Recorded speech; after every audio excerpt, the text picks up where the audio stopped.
different ways, right? Like you can have there are products here that are legal that over there may not be, and in Michigan may require a different production process and other stuff like that. And so even among states where that have legalized, you have little differences. And then when you go to the federal level, well, marijuana is always illegal at the federal level, but now they're starting to reschedule hemp and CBD products out of the Controlled Substances Act, and so now you can ship CBD across state lines. But there are still a couple states that don't allow CBD. There's about 9 states that still include CBD as part of their own state Controlled Substances Acts. So it just creates like this labyrinth of confusion, and try to navigate your way through all the different rules is it's like a full-time job in itself.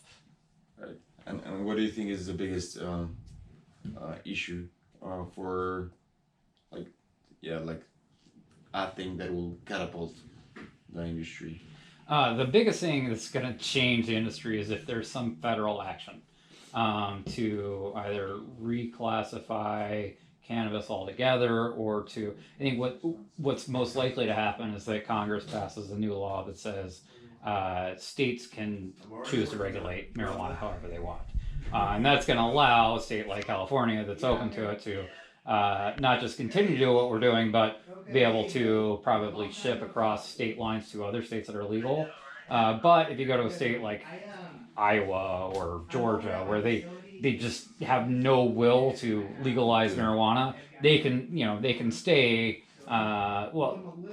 very similar to what they've done with alcohol. There are still dry counties in some places now, or dry cities. And people will still have that option. So funny. Yeah. if you could go back 10 years ago, like before legalization, and you got $1 million, where will you invest those $1 million? Well, with the benefit of hindsight, I would invest in Canada. I would have bought all the shares of Kronos and Canopy and like all the blue chip stocks that we see now. Over the cannabis Canadian industry. Uh-huh. In California? In California? Yeah. I don't know. I think it's hard to name a specific brand in California I would invest in, because I think it's all still up in the air. Yeah, but in terms of location, this area is probably the best for cultivation. Salinas. Yeah, because I mean, I think it's really famous around agriculture, and not only regarding cannabis, right? Right. I mean, we have really friendly county regulations here, which helps people get up and running faster. But also we have like the ideal climate here, so you don't have to spend a lot of money on utilities and other things for an indoor grow. You can just do a greenhouse here, and it's basically ideal weather all the time. You don't have to, the humidity is good, so it's good conditions. All right. And regarding the marijuana process from the seeds to the consumer, like on the finance or investor side, what do you prefer certain phase of the process? Yeah, I think the seed to sale tracking that's required by the states is over the top.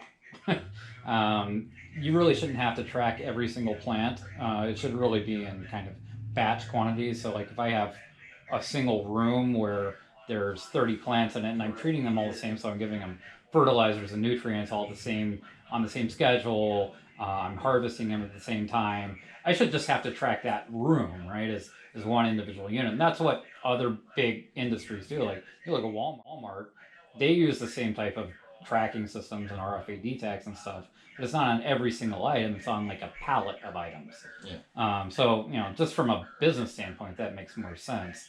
But states have decided to do this just because it gives people a little more confidence about the industry being legitimate. But right now, it's happening. Like everyone, supposedly you have to track the seed. Right now? Yes. So California's a little behind in implementing the regulations. I didn't know that. Yeah. Supposedly that's the law now, but the state just hasn't been able to wrap its arms around it. However, if you go across to Nevada, you'll see that they do require an RFID tag on every single plant from the time it's 8 inches tall. You have to be able to account for every ounce of marijuana product. And the seeds, where are they coming? That's a good question. Yeah. So ideally the seeds have to be tracked too, but the big question is like the starting point, right? Because like before anyone got any plants, there had to be seeds somewhere, and those were never legal. So the states Who was the illegal guy right that brought the seeds? Yeah, so it's like a chicken and egg thing, you know. Like the states had to allow seeds to come in at some point, and that was a violation of law. But now they're allowing it to go on, you know.